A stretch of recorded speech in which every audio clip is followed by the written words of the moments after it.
आज बात करते हैं केदारनाथ की।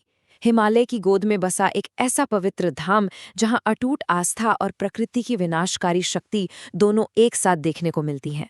तो केदारनाथ की कहानी सिर्फ भूगोल की बात नहीं है। इसकी शुरुआत होती है एक बहुत ही गहरे सवाल से कि आखिर जमीन का कोई टुकड़ा इतना पवित्र बन कैसे जाता है। और जानते हैं, पुराने ग्रंथों में इसका जवाब कितना खूबसूरत है। वहाँ लिखा है कि ये वो भूमि है जहाँ मुक्ति की फसल उगती है। चलिए, अब उस कहानी में चलते हैं जो इस जगह को इतनी आध्यात्मिक शक्ति देती है। सोचिए, महाभारत का वो भयानक युद्ध खत्म हो चुका है। पांडव जीत तो गए, लेकिन उनके मन पर अपने ही लोगों को मारने का भारी बोझ था। इसी बोझ से मुक्ति पाने के लिए वो भगवान शिव की शरण में पहुंचे, क्योंकि उनका मानना था कि सिर्फ शिव ही उन्हें इस पाप से मुक्त कर सकते हैं। लेकिन शिव उनसे मिलना नहीं चाहते थे। वो युद्ध की हिंसा से नाराज थे, और यहीं से शुरू हुआ भगवान और भक्त के बीच लुका छिपी का एक दिव्य खेल।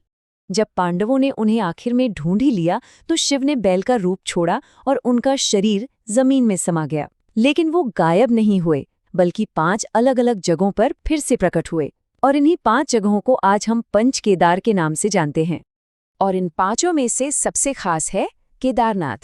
ऐसा माना जाता है कि यहीं पर बैल का कोबर एक ज्योतिर्लिंग के रूप में प्रकट हुआ था, यानी रोशनी का एक दिव्य स्तंभ। और यहीं पर पांडवों ने सबसे पहला मंदिर बनवाया था। तो ये तो थी पौराणिक कथा। अब कहानी से निकलकर जरा इस जगह की असलियत को देखते हैं, जो वाकई में हैरान कर देने वाली है।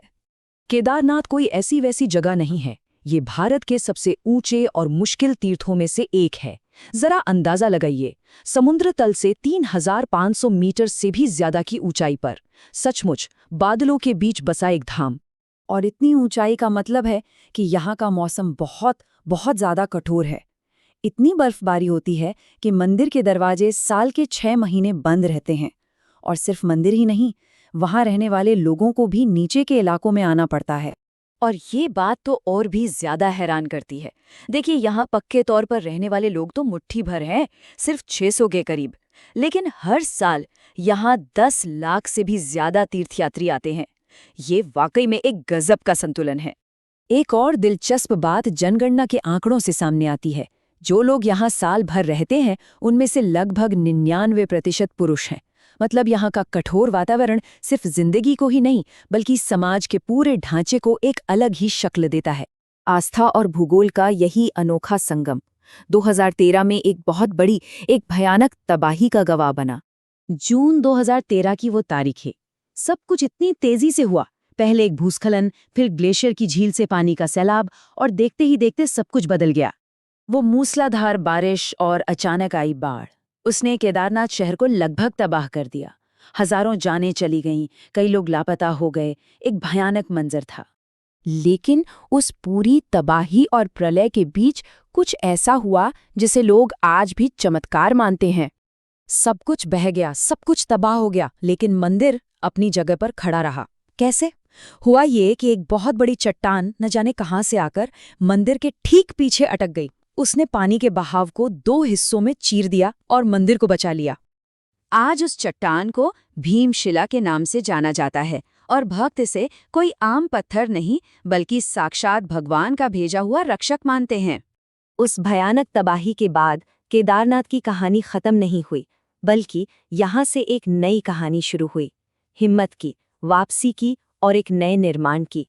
इसके बाद एक बहुत बड़ा पुनर्निर्माण का काम शुरू हुआ, और इसका मकसद सिर्फ टूटी हुई चीजों को जोड़ना नहीं था, बल्कि ये पक्का करना था कि भविष्य में अगर ऐसी कोई आपदा आए तो केदारनाथ सुरक्षित रहे। तो ये जो पूरा पुनर्निर्माण का काम है, ये बहुत खास है। इसमें मॉडर्न इंजीनियरिंग का तो इस्तेमाल हो ही रहा है, लेकिन साथ ही इस जगह की पवित्रता का भी पूरा ध्यान रखा जा रहा है। तो केदारनाथ की कहानी हमें एक बहुत गहरे सवाल पर लाके छोड़ देती है। जब इंसान की अटूट आस्था का सामना प्रकृति की बेहिसाब ताकत से होता है, तो आखिर में क्या चीज है जो टिकी रहती है, जो बच जाती है?